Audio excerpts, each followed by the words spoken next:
本节目由点外卖更优惠的淘宝闪购冠名播出。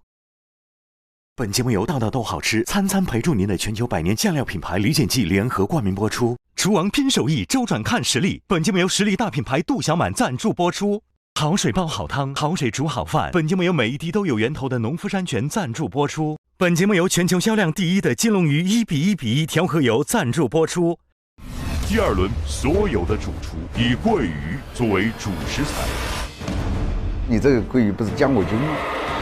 他有他的优势，我有我的优势。这个太难搞了，吃都没吃，这咋做？不要比了，我真没搞过这个，这东西又不能生吃。大脑一片空白，这味道从哪里来的？空气中弥漫着微臭的感觉。现在打分肯定0分，不会超过6分。这下老徐有压力了，确实偏咸了一点，我就只能顶着往前上。在里面的作用我没有 get 到。What I don't like about this dish is that it's very simple. 技术是过硬的，创意没有一些。饭我觉得不够入味。这怎么搞？这已经输了，怎么比？还是想好把每一场做好。还有6分钟。啊！他说什么？我听不见。死翘翘，手抖，老摆不上去，再吓我。That dish is from her. 我给我自己打分的话，5分都没有。愿意为我的烹饪一直去付出。你没有创新，你没有进步，你永远不是第一。我有信心不被淘汰。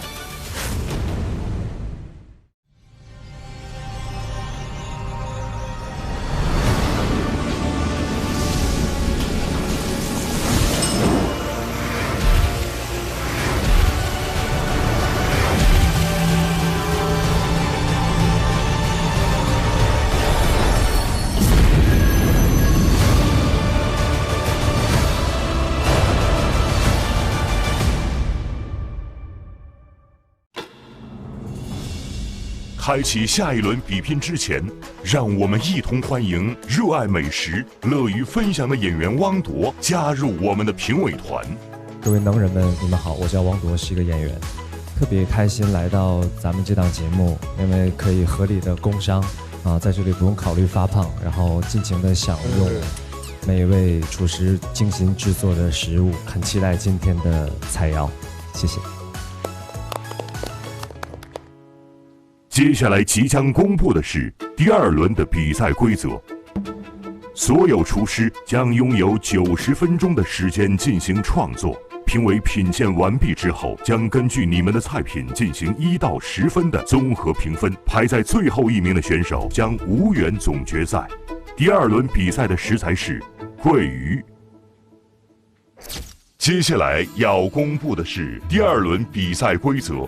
第1轮比赛排名第1的厨师徐孝红将享有一个特权，他可以从现场8种食材当中选定1种作为第2轮的比赛食材。徐孝红，请你对第2轮的指定食材做出选择。我选择桂鱼。土豆我选过，后来我否定了，因为我发现呢，这有西餐厨师，因为土豆在西餐的发挥，对手的实力我不好确定。至少我选一个鱼的话，我觉得我擅长中餐的人可以。我说你这个桂鱼不是将我军吗？我不做过一场桂鱼了，你叫我做桂鱼啊？真的想不好做什么桂鱼好。桂鱼其实在中国淡水里面比较常见的，每个地方呢都有桂鱼的一些特色的名菜。这个菜还是挺容易去勾画一些菜品的。做鱼我擅长。They are traditional trained, so I think this fish is very familiar to them. This fish might be hard for mushing. 桂鱼啊，西餐不用啊。桂鱼的话，在西餐里面我们不会经常用的。我们平时就不太会做这种淡水鱼。其实我觉得很多食材它不存在这个是一个西餐和中餐的，我们去用一些技巧，那就是其实它就是一种西餐。指定了这样一个食材呢，如果说你还是做经典的一些传统的一些老菜，很难出彩。每个人的风格其实都截然不同的，我相信做出来的味道也会很大的不同。第2轮比赛90分钟，现在开始。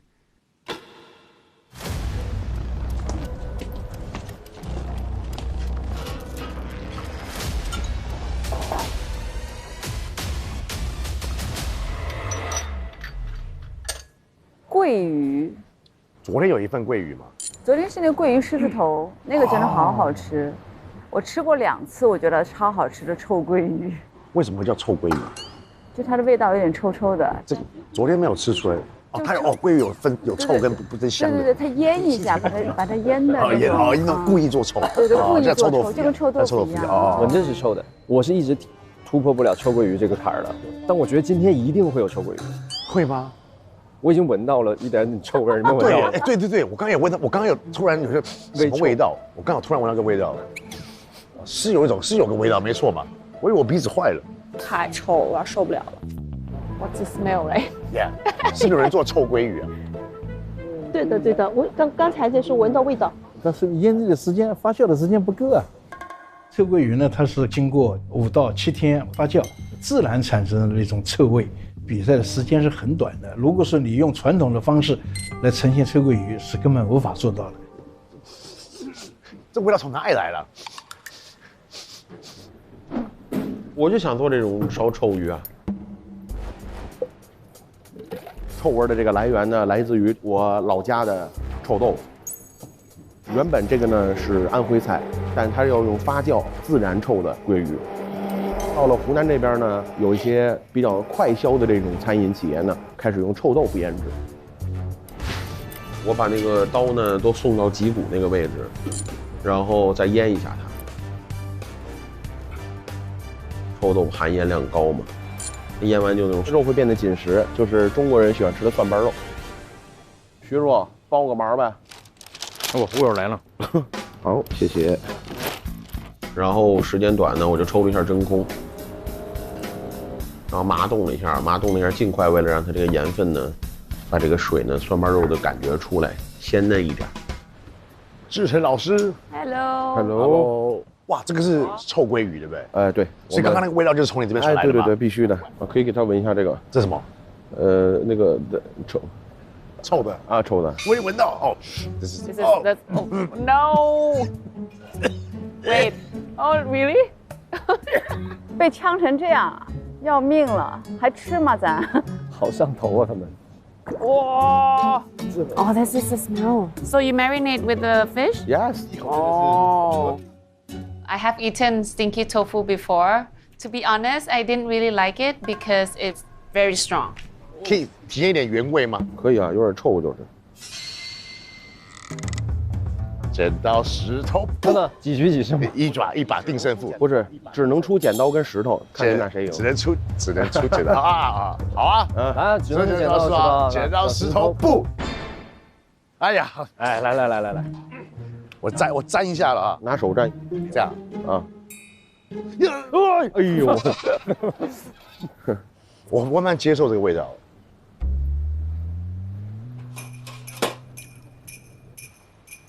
没有，这个后劲，你说话的时候已经有了，真的假的？已经有味道了，有了。来一点，我试一下哈，多蘸一点香啊。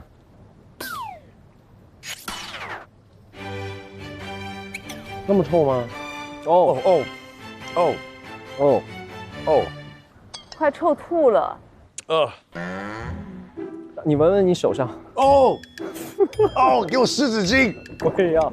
有湿纸巾吗？拿点湿纸巾。You touch it? We tried it. And then your mouth gonna smell like. Yeah, you probably not won't talk to me no more. 你觉得臭鳜鱼会在几分左右？现在打分肯定0分，是吧？我有一种预感啊，那个臭鳜鱼不会超过6分，太臭了，太臭了。把臭鱼收拾好了，然后再烧。把这鱼煎透一点嘛，怕那个鱼干呀什么的，反正就煎了一面，有个焦香，然后呢下点这个肥肉丁什么的煎一下。调料主要就得放点这个辣椒酱，然后还有这个蒸鱼豉油。烧的时候再加了一点点臭豆腐。湖南元素多一点嘛，我把几个味型都放了进去，比如鲜椒啊、紫苏啊这种有鲜呀、很浑厚香气的东西都用进去，而且我们是拿这个鸡汤烧的。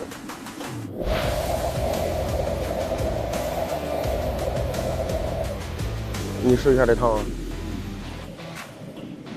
太香了，激发出味道。腌的比较透的臭鳜鱼，大火烧制就可以了。但是咱这不是腌的时间短嘛，多炖一下。然后呢，配一点调的这个臭豆腐鲜辣汤来煮这个面。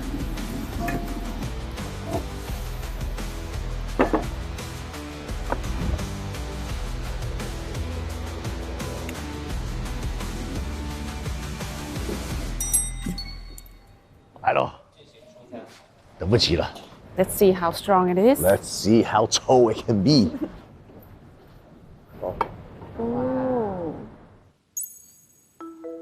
哇，好漂亮哦！好想先闻一下呀。我会感觉拿上来的时候味道没有那么冲了。Not too bad, right? Yeah, there's no smell. 非常香啊，可以捞那个汁一块吃，大家就围着吃起来热闹。哇，这热气腾腾的感觉。中餐嘛，是希望这个鱼能热一点。 Thank you. You're welcome. 啊，我觉得热乎乎的有那种感觉，很中国料理的感觉。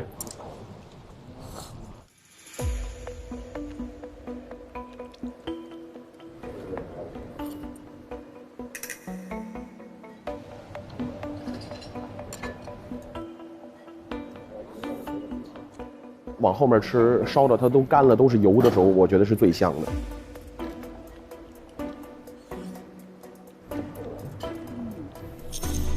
请评委们进行打分。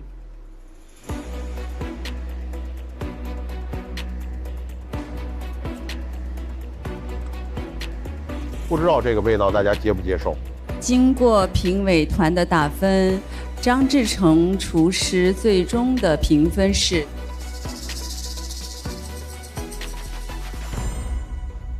8.7分。谢谢谢谢。这道菜哇，我只有一句话来称赞这句话，叫“哦妈咪”哦，我妈吃了可能都要叫妈妈了，因为这太好吃了。所以我给你是我从节目里到现在给过最高分的9.7分给你。谢谢，好吃，真的好吃，鱼肉非常的嫩，在它处理之后，这个臭味其实还是一个很香的、很提出来的一个味道，就非常的融合。我觉得在这个节目里面，我吃过算是排前3的。哇！我打了7.7分，我的分数应该是最低的。其实对于臭豆腐的这个接受度啊，我是非常非常低的，所以这个是我比较个人色彩的一个打分。没事。本身这个味道上来讲，我觉得鱼肉的清甜是我最惊喜的一部分。因为以前的臭鳜鱼我是一口吃不了的，可是他给我盛的那几块鱼加上那个面，我是全都给吃掉了的。就是还是老师的实力过硬嘛，会让我能够把它吃掉，而且又没有不适的感觉。它这个调味真的调得太好了，就融在一起，越吃越香，越吃越香，很好吃。谢谢。 The fish has a lot of layers of flavors. I think this kind of fermentation is very unique. It's very addictive, and it adds a complexity to the dish. 它运用了臭卤腐去腌制，有一个临场应变能力，其实还是很不错的。它和传统的腌制时间长的这个臭鳜鱼呢不一样，它都是很细嫩。它采用了一个快捷的方式，加了这个臭味的调味汁，短时间的腌制，保持了这个鱼肉的鲜嫩的特色。调味汁里面呢更丰富了，也是一个很成功的创意点。谢谢大家，谢谢，谢谢。 昨天我给您2位打的都是9.5，我今天一定要打出不一样。徐老师选鳜鱼，最重要的考虑是为了你。对，我觉得各有优势吧。他擅长的是淮扬菜，我擅长的是川菜。他们两个的派系非常的明显了。他跟陶晓东2个人的分差的不多嘛，那人家已经做了一次这个了，这是他的拿手食材。 再做一次，你就有把握赢他吗？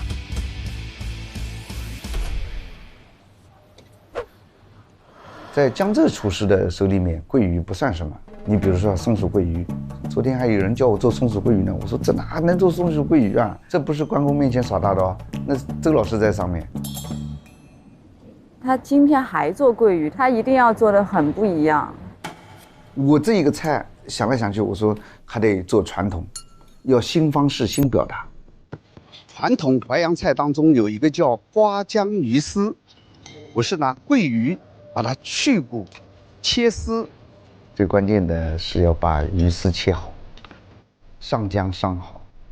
化鱼的过程当中，就是要让鱼的水分跟盐充分吸收。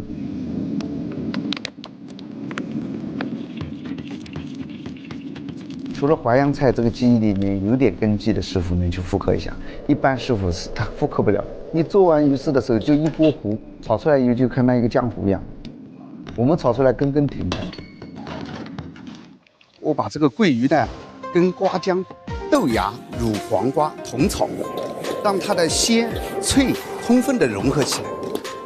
还做了一个面条，苏南一带非常流行的叫两面黄。我用大翻锅的形式，在锅里面先炸后煎，把它变成两面金黄，加上这个螃蟹跟虾肉的鲜提的汤，南瓜泥加到这里面，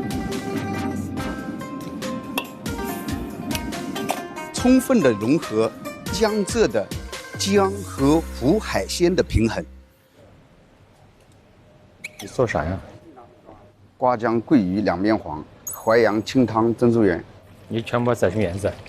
啊，对。多下来的这些食材打溶做成鱼圆，这样就非常的圆满，没有浪费。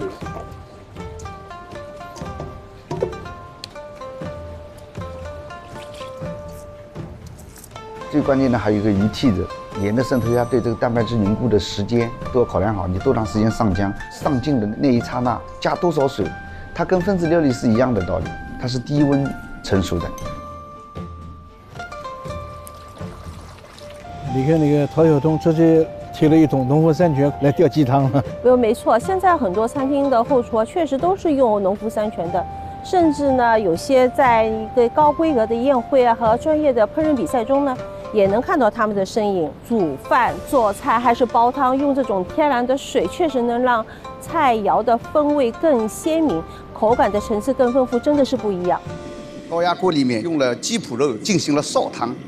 淮扬菜当中还有一个最关键的就是三烧汤，把汤要跟茶色一样，也是一个非常漂亮的搭配。我觉得能力上是彼此吧，他有他的优势，我有我的优势，还是在舒适区。今天做的有鱼的鱼香肉丝，鱼香桂鱼，鱼香味是经典的一个川菜名菜。鱼香肉丝没有鱼，那鱼香味哪里来的呢？鱼香这个风味以前就是做鱼，把鱼拿开之后，我们拿这个调料来做成了各种各样的鱼香味儿，比如说鱼香肉丝，什么鱼香茄子。但是真正有鱼的鱼香鱼的话，大家不知道，所以我想归它原来本身的面目。对鱼的处理是采取蒸的方式。其次呢，就是炒鱼香料，这里面有个很重要因素就是泡辣椒。今天用到了四川乳酸菌的泡辣椒，它是一种延绵，会有一种食欲的这种感觉。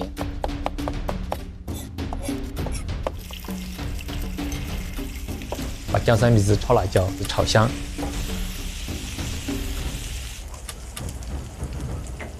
然后加汤，然后加调盐、调醋。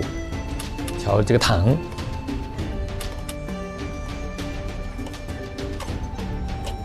同时的话，我配搭一个荞麦面，因为鱼香它拌饭和拌面是最好的。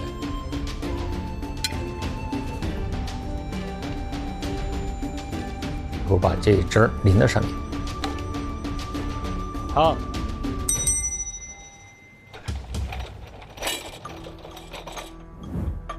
老师好。第二次做桂鱼，我们想它能够做出什么？我是做了一个两面黄，配了一碗汤。还没吃，看这个器皿就对，这很有感觉。国宴就是国宴的感觉。谢谢。哎呦，哎呦呦呦呦是鱼丸吗？对。哎呦，这一道汤呢，淮扬菜当中也叫大猪小猪落玉盘，它是拿桂鱼的肉做成了像珍珠一样大小的丸子。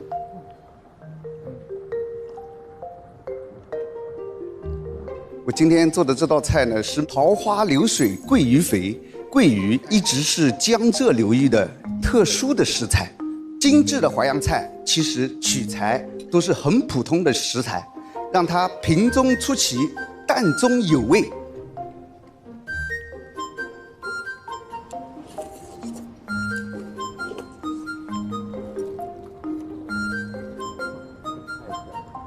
这太鲜了，你是不是要打出最高分了？我觉得我要了。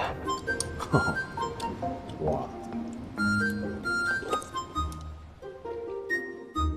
请评委们就这道菜进行评分。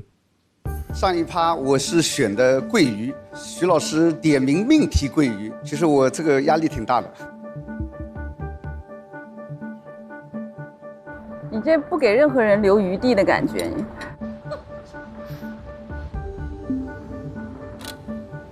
评分结束，请评委们公布分数。平均分是9.1分。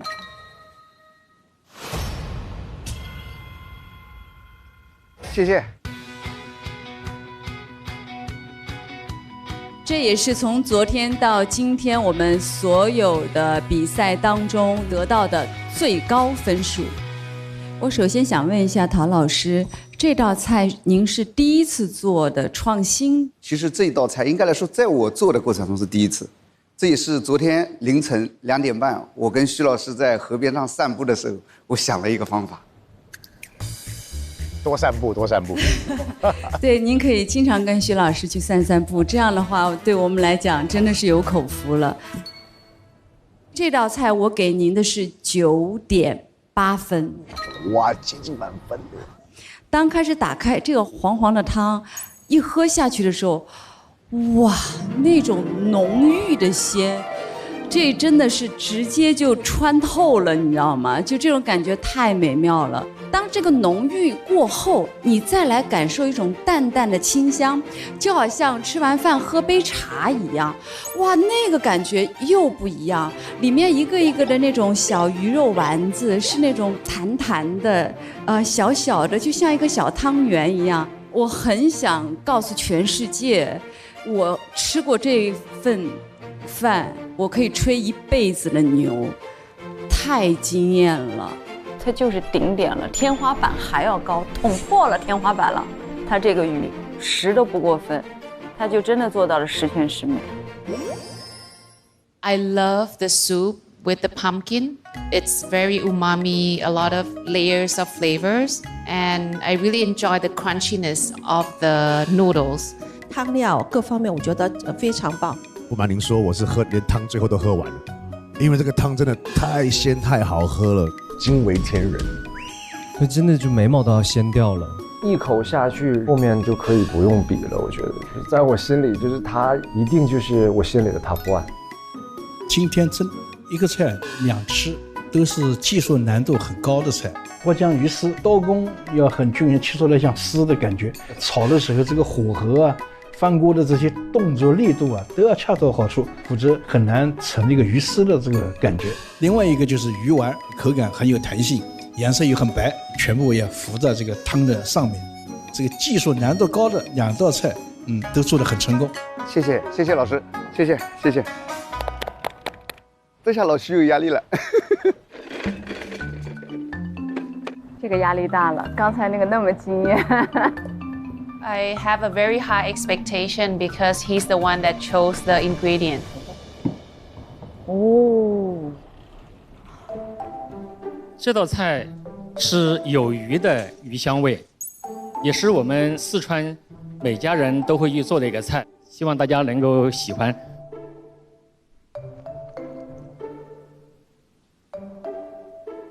sauce 的口感非常正，这个鱼香汁非常的地道。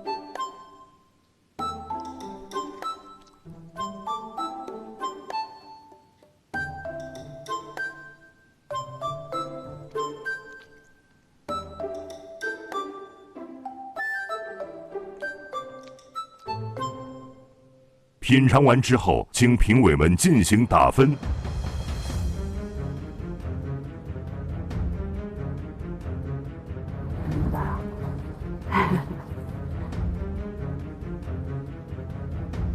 尽管是好朋友去比赛，那名次靠前更好呀。评分结束。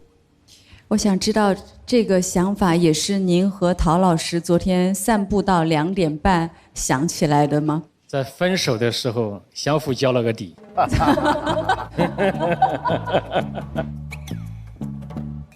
首先呢，这道菜很谢谢你们让我们尝到了，人家说鱼香肉丝里是没有鱼的，我今天吃到了鱼香鱼，我觉得是非常正宗、很好吃的一道菜。好，谢谢于老师。你的这个鱼香汁调的是非常准确、非常到位的。sauce 配上这个鱼肉的话，其实在你嘴里是很润滑的。我感觉我以前吃的鱼香都是被骗的，今天吃到了这个鱼香才是真鱼香。它真的很鲜辣，鲜椒非常的清新，鲜甜辣，一点点酸，我就感觉是绝配。好，谢谢。徐小红老师最终的平均分是8.6分。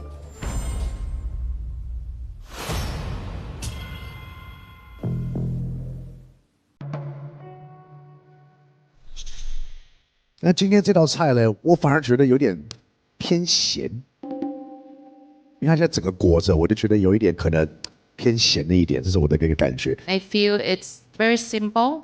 I would like more texture. 也给你一点建议，比如说这个鱼里面的内壳是不是可以再多那么一点点，口感层次会更好一些。好，谢谢。做的时候还是确实偏咸了一点，就是这个鱼香汁浇多了，还是没有达到太满意。可能它的菜品设计啊、思路啊，各个方面可能会更好嘛。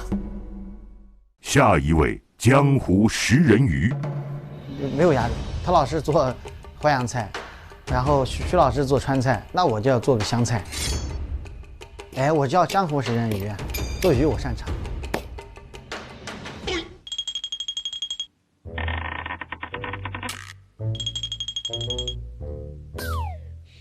老师好，水玉老师。你好。哎，这应该算是你擅长的喽。鱼哎，刚好听陶姐说，老师在鱼这方面无人能敌。对，所以他叫江湖食人鱼。江湖，哎呦，这今天太适合你了这个菜了。那你是这样，那个是要爆炒吗？我马上拿了个熬汤。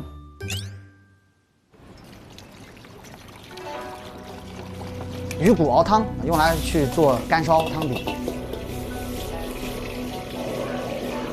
它会把它炒得非常碎，然后一会儿它就是个就像牛奶汤一样。对，它就是要大火，这样你冲进去都蛋白质迅速就释放了，它就白了。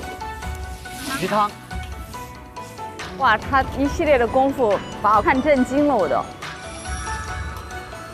鱼段把它炸至定型，鱼皮会有 Q 弹的口感，那鱼肉能够呈现出酸拌肉的状态。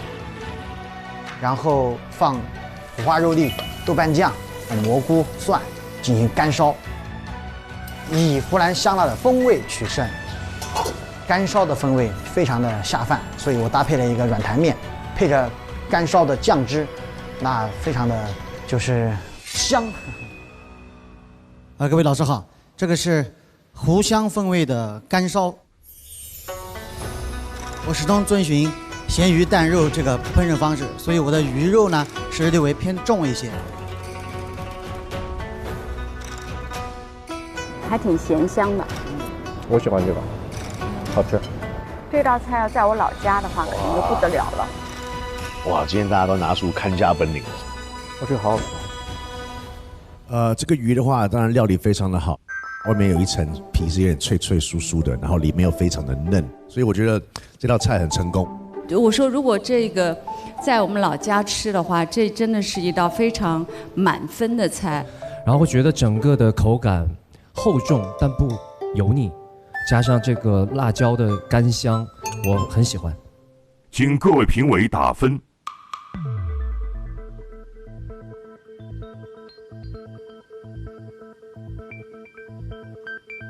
还是有点担心。现在公布江湖食人鱼的成绩。江湖食人鱼8.38分。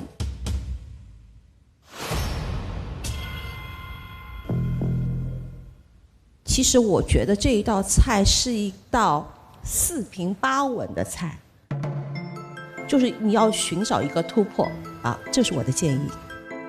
做一件事情一直在做的时候，肯定都是会遇到一个瓶颈期，这没有办法的事情。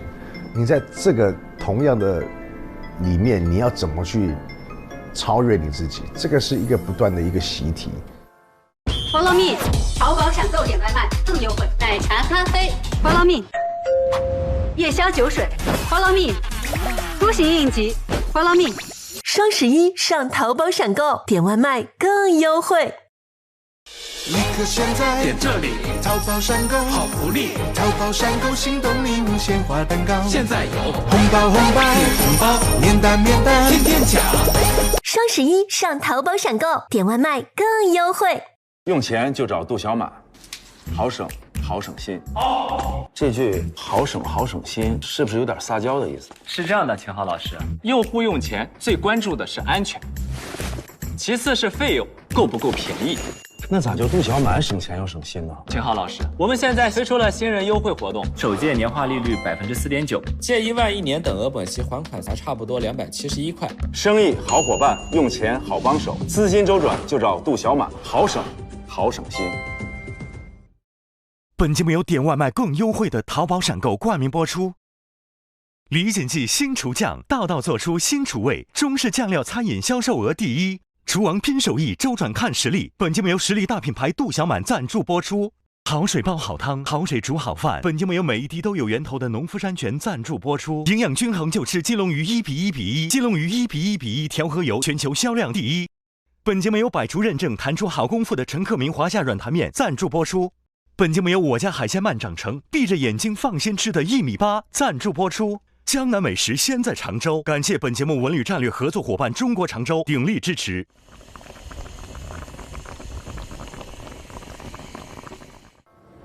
我告诉你，大家可都很厉害啊！你都知道大家怎么做了吧？大概问了一下，他们都是大火高温烹饪，所以我西餐就是会相对比起来会有点小清新一点。就是这怎么搞？他们看着人家那个炒菜，我说这已经熟了，怎么比？中西餐它两个完全不同的体系，虽然他们做的都是菜，但是其实他们很多东西是不一样的。这个就会出现一个特别大的问题，就是这个东西这个行业的人可能从来都不用的。我吃都没吃过桂鱼，我吃的我都不知道这是怎么回事，吃都没吃过，这咋做？不要比了，根本做不完。我们处理完这时间已经过一半了。咱们还能做什么？这东西又不能生吃。桂鱼，对吧？西餐桂鱼叫啥名？英文没有这个钓鱼，我知道，没用这个鱼啊。问题是咱这刀工根本做不出来，1个小时太赶了，根本做不出来。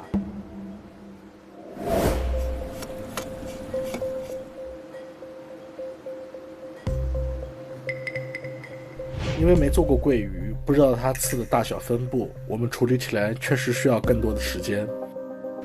没有杀过的时候，你肯定不知道它刺儿多不多呀。对桂鱼的了解还是比较就是简单，没有实践的去做。鱼我要自己杀，然后肉我要自己切，我得去拜师呢。我真没搞过这个。它是什么样的鱼啊？哦，就一条刺是吧？它没有刺啊，没有刺。OK。上面有鳞哦。刚才陶董说了一个方法，用那个水淋一下，然后再刮就马上刮掉了。哦，热水烫水烫一下。哦。我这次还是打算用西餐的方式，像烩饭都是意大利菜嘛。首先你要把这个鱼去骨去皮，片成薄片，放酱油柠檬这些去腌制。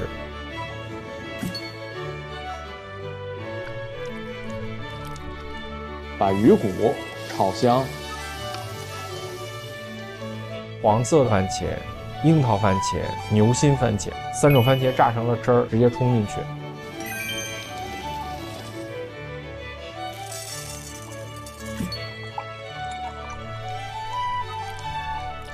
然后将腌好的生鱼片铺在饭上，用喷枪烤至半熟。因为这个饭它是相对于比较软糯的嘛，然后鱼呢是有点 Q 的，所以我需要一个脆的东西。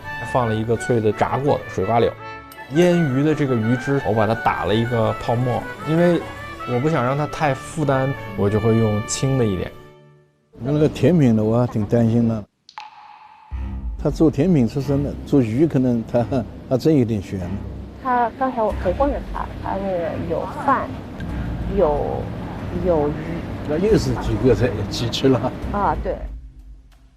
鱼汤烩饭这种在西餐里很常见，然后也是把鱼的完整的这个所有的部分都用到了。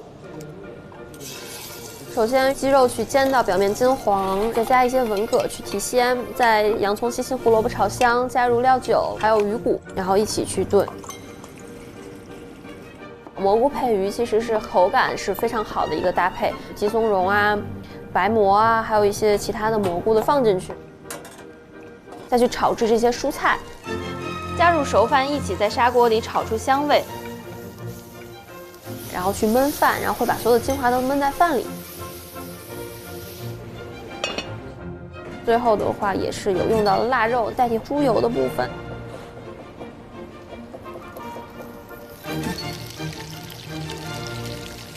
焖饭，饭上面的水蒸气扣盖以后，它会在里面形成蒸的这个感觉，所以让它更有这种原汁原味的感觉。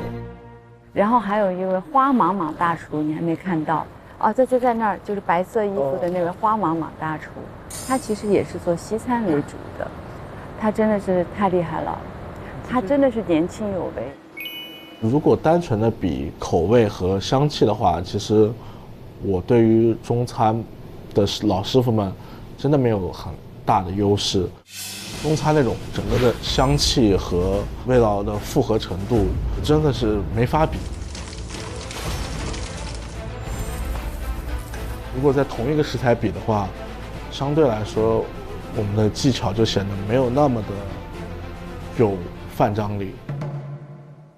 所以在这方面我还想用到呈现和创意来去追一点分数吧。我大概带了3套盘子，然后2个锅，大概40-50个餐具过来吧。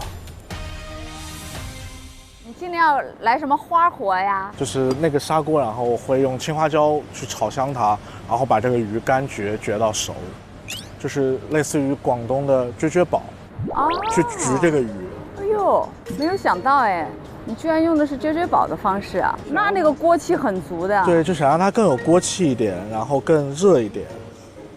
这次打算不用任何调味料来烹饪，只提取食材的本味。鱼块不加调料，仅使用花椒水浸泡。用鱼本身的骨头去做的汤，河鱼嘛，它不够鲜，所以我会用清口贝去再煮过鱼汤。那酱汁的部分呢，加了蛋黄和海胆，然后一起打发。砂锅内放入洋葱水和大量花椒，铺上鱼块，小火烘熟。我用原材料进行了一个自然的摆盘。淡水鱼，我首先想到就会用一点辣椒和藤椒，但我又不想让它那么重，那我就把它做成了一个小的黄油放在旁边，可以根据口味搭配鱼肉食用。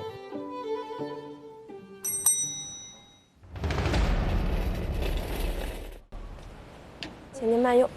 谢谢。这道菜的话，结合了海洋山珍和陆地的一个汤汁去做的一个烩饭。搭配了香菇和腊肉，还有我煎的一个桂鱼。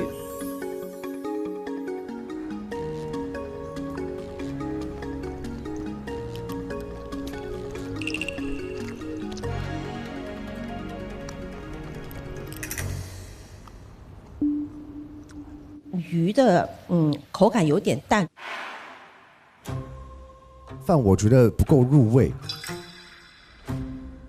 然后再吃到大颗的菇类，觉得也淡了一点。这些东西它没有一个冒头的东西，反而都是平的。我的感受是这个样子。其实这个鱼它非常厚，正常鱼20分钟差不多了。那确实是因为第一次处理，不知道它这么厚，所以说它腌味道的进去的话，可能稍微有点难，然后稍微有一点就是味型上稍微淡了一些。经评委们进行打分。甜咸全能王最终的平均分是7.88分。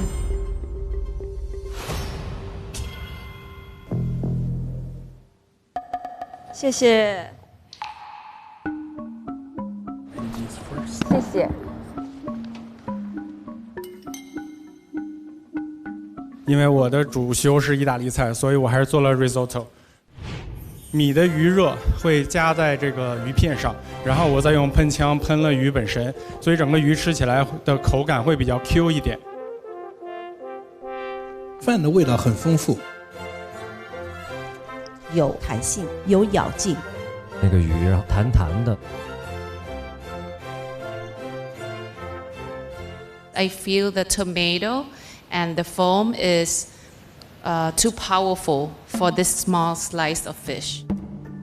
我有点找不到鱼的感觉了，鱼的这个比重在这整盘里面好像稍微的淡掉了一点，所以这是比较可惜的。经评委们进行打分。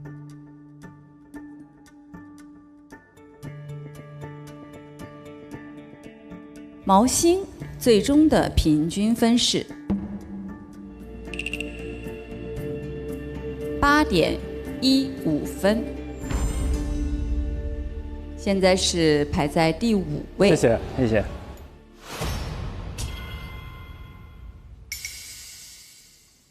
打下我们的那个，哇哦，做的呢会是一个用青花椒去撅的一个方式去做了这个桂鱼。这个看起来好精致。而且他把这个底做的也好啊，下边的那个告诉你他用的食材是什么啊，然后你可以先这样打开闻一下。那这道菜有一个特别的地方，就是它没有任何的调味，所有的元素都来自于不同食材的风味，所有的咸度都来自于贝类，然后最后的甜味是来自海胆和胡萝卜。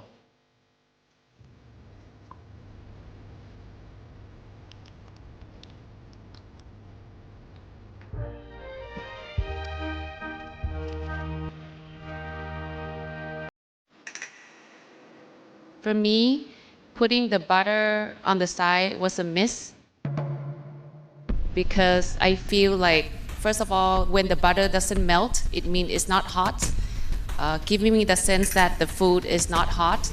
I was confused because of the chunk of butter on the side. It wasn't hot, it wasn't cold, but it's served alongside with a hot dish. 你的那个 butter 就是它其实在里面的作用我没有 get 到。我有个失误，就是我在摆盘的时候呢，我忘了把那个黄油从冰箱里拿出来了，所以放到盘子上那个黄油还是有点硬的。正常来说，其实评委吃到的时候，那个黄油应该是能够轻轻化在盘子里的。之前我是有信心，但铲到黄油那一刻，我就感觉完了。经评委们进行打分。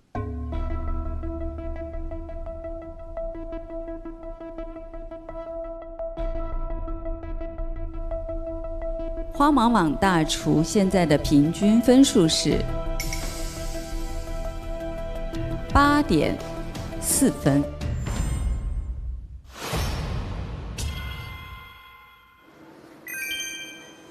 首先，我非常喜欢这道菜的呈现，它会给你看到用的是什么样的食材。这道菜对我来讲，我觉得是很美味，也很好看。哇，这黄油做的太好了吧！太好吃了，这两个食材的组合它是没有问题的，这个两个味道的碰撞，它是会被人喜欢的。但它把这个鲜花椒和这个辣椒做成了黄油，去配合海胆这样去做调味，让这个鱼里面也有这个鲜花椒和这个辣椒的清香和这种爽口的感觉，就是非常聪明，非常取巧。你的创意确实很好，它没有用盐啊这些去调味，所以它是一个清鲜自然的感觉，再加上它这个装盘下面有辣椒啊，有什么把主题都点出来了。当你看到很多绿色的颜色的时候，你的脑袋会告诉你说这个东西是很健康的。那它确实保持了这个鱼的这个清爽，应该是没有吃过这类型的一道菜，所以我觉得这个创意是非常非常了不起的。对，谢谢谢谢。食材也有它的故事，那客人通过品尝去感受到食材本身的故事，带来菜品更自然。这个可能也是我之后做菜更多想要去表达的事情。已经没有人在我后面了，只剩秦老师还没上场了。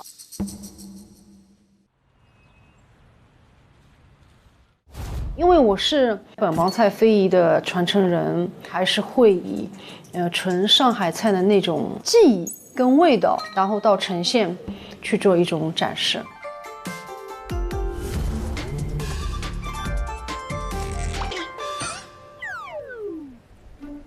你今天要怎么做呀？做个鱼蓉，会用一个上海的一个贴的一个烹饪方式。它叫啥？贴，一个背一个簪。我知道那个。我因为今天选了一个法棍，然后我会用法棍软硬的这个口感跟这个鱼蓉做一个口味的替换。老来噻？不，试试吧，试试吧。是这么说的吗？来噻，不要老来噻，我还行，小青还行。因为我来这个节目，其实也是想传递属于上海的这个味道。其实上海菜并不是大家所说的特别的浓油赤酱，也不是的咸甜。我们有很多菜品，很多人都不知道，那我就再把这个冷门的烹饪方法拿出来，让本帮菜的烹饪技艺更加完善一点。我们先要将鱼打成鱼胶，进行调味。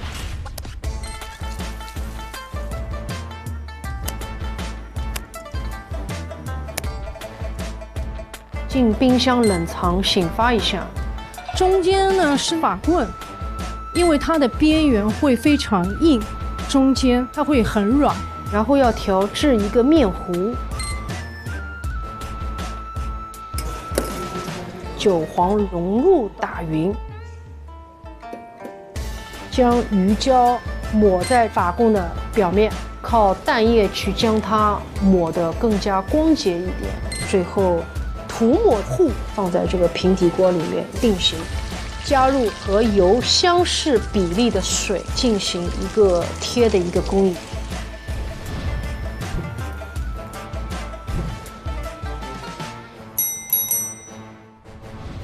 我今天带来的是锅贴桂花鱼，贴上海人叫锅贴。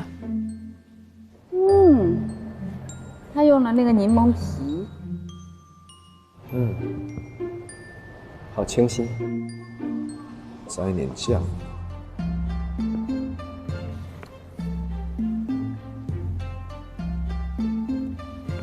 面包呢很酥脆，它底下是脆脆的，然后就像一道小点心。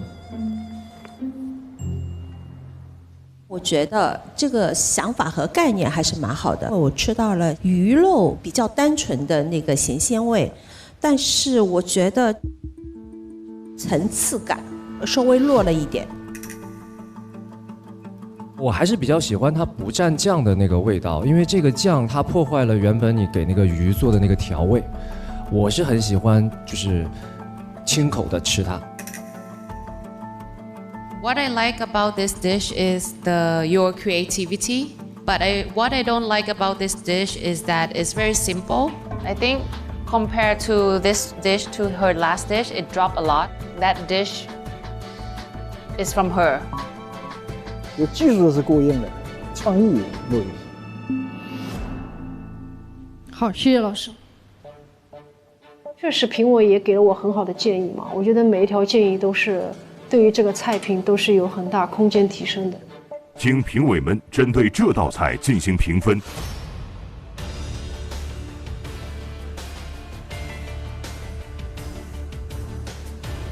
蛮紧张的，大家都是为了赢来的。请揭晓秦卓男的成绩。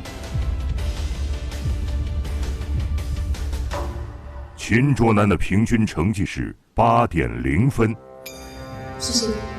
公布结果的时候，应该在我意料内，因为在一个未知的一个场景下做一个竞技的内容，我的可能是一种思路跟想法。我选择了一个不太常规的内容来做一个尝试，结果差点把自己给送走了。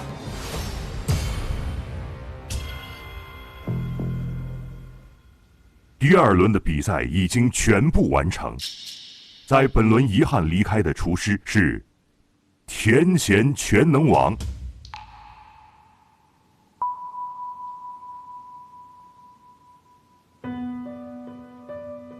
他饭是真的还不错，就会比较可惜一点。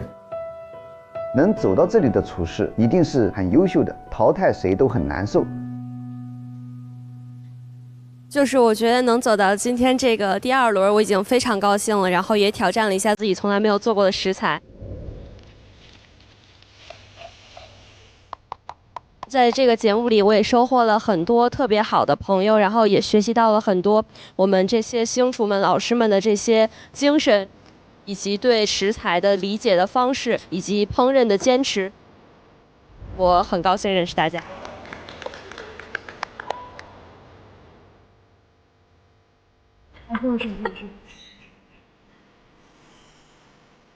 每一次和甜咸全能王对话的时候，我觉得跟他还是挺能投缘。可以。我也希望他可以在将来1年、2年、3年，在我能看到他的地方，也希望他可以更加的优秀。做厨是比较团结的，团队赛的时候都非常的支持和配合，让大家情感的链接更深了。鸡姐放起来！所以每淘汰一个，就是特别的伤感。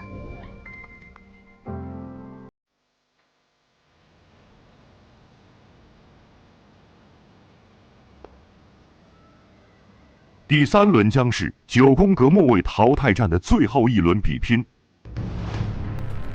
本轮将由行业评委 Pam 亲自为各位厨师出题，他将带来个人拿手食材。剩余7名的厨师需要围绕 Pam 带来的指定食材进行90分钟的限时创作。如超时，将按照每超时5分钟扣0.5分的原则进行扣分。在本轮结束之后，末位排名的2名厨师将无缘总决赛，诞生我们的年度5强。第一也是暂时的，你没有创新，你没有进步，你永远不是第一。上一轮就是排在后面，最后一站退无可退。淘汰席又多了1位，压力比之前更大了。接下来将有请行业评委 Pen 公布第3轮比赛食材。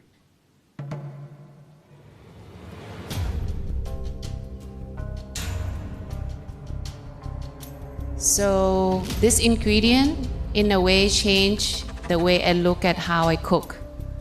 Very simple, but many people overlook.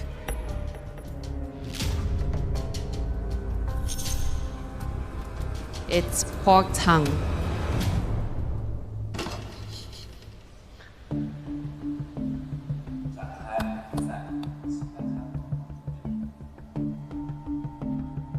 这个菜有点意思，牛舌做过，猪舌没做过，反正我没遇到过，还是比较惊讶，就完全没有理解。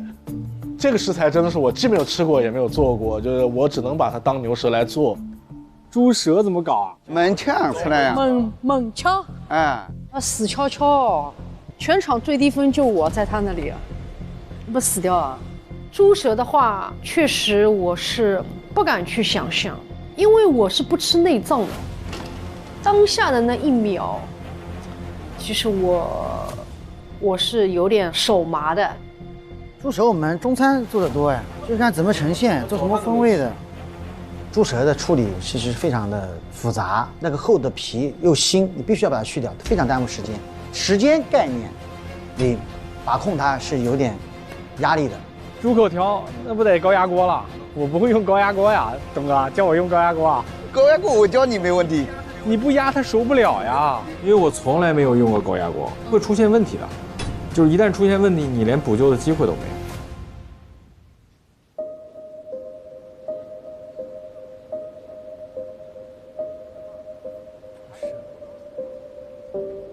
他们全部都，哦，猪舌。猪舌怎么做好吃？卤的、麻辣的。我没吃过猪舌。爆炒。我们中华料里面有猪舌，有传统的很多。哦 ，OK。我们不叫猪舌，叫口条。指定食材是猪舌呢，我就感觉到这个菜呢，在我们这个中餐的这个热菜啊，在这些菜里面应用的呢，其实并不是很广泛。那么这个时候就需要发挥你的基本功，发挥你原来这个做菜的一些技巧、一些方式，基本功一扎实，所以做这样的菜应变起来就相对来说容易一些。猪舌我真没吃过，我会有一点点担心，说猪舌是我不喜欢的味道，或是不喜欢的咬劲。人都是这样，没吃过的东西总是会难免有点要吃这个，你知道，就是多多少少会这样子。I think for the pork tongue, the most difficult is time, because pork tongue needs time to stew and to cook in order to make it soft. And I think for some chefs who never cooked before, I think it's also very challenging for them as well. 有请第3轮主食材的开题者，行业评委 Pen。So your ingredient today is pork tongue. So today I'm gonna make my interpretation of that dish. Very simple, but for me it means a lot. I hope this will be inspiration for you guys to create one of your last dishes here. So I'm making a tongue with rice noodle and caviar on top. 米粉上面放猪舌，再放鱼子酱。And the soup that I made, I use a lot of pork tongue with the backbone of the pig. After that, I will toast some white peppercorns. 有点像我们那个胡椒猪肚。白胡椒跟猪骨、猪肉是最配的，绝配。And then I'll add a little bit of ginseng and morel, like what they serve in the noodle shop. So I heat up the charcoal, and then I'm gonna cool down in the oil because I wanna have that smoky flavor in the soup. 哇，这个棒，烟熏油嘛，试一下。The pork tongue is cooked, so it still keeps the shape of the tongue. 煮熟了以后包。And the best part of the tongue is this part. Roll the tongue inside the noodles. Roll like this, so every bite you get a bite of a tongue.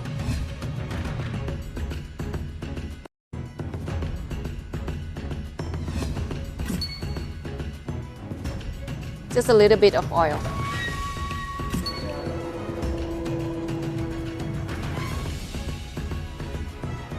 Like this.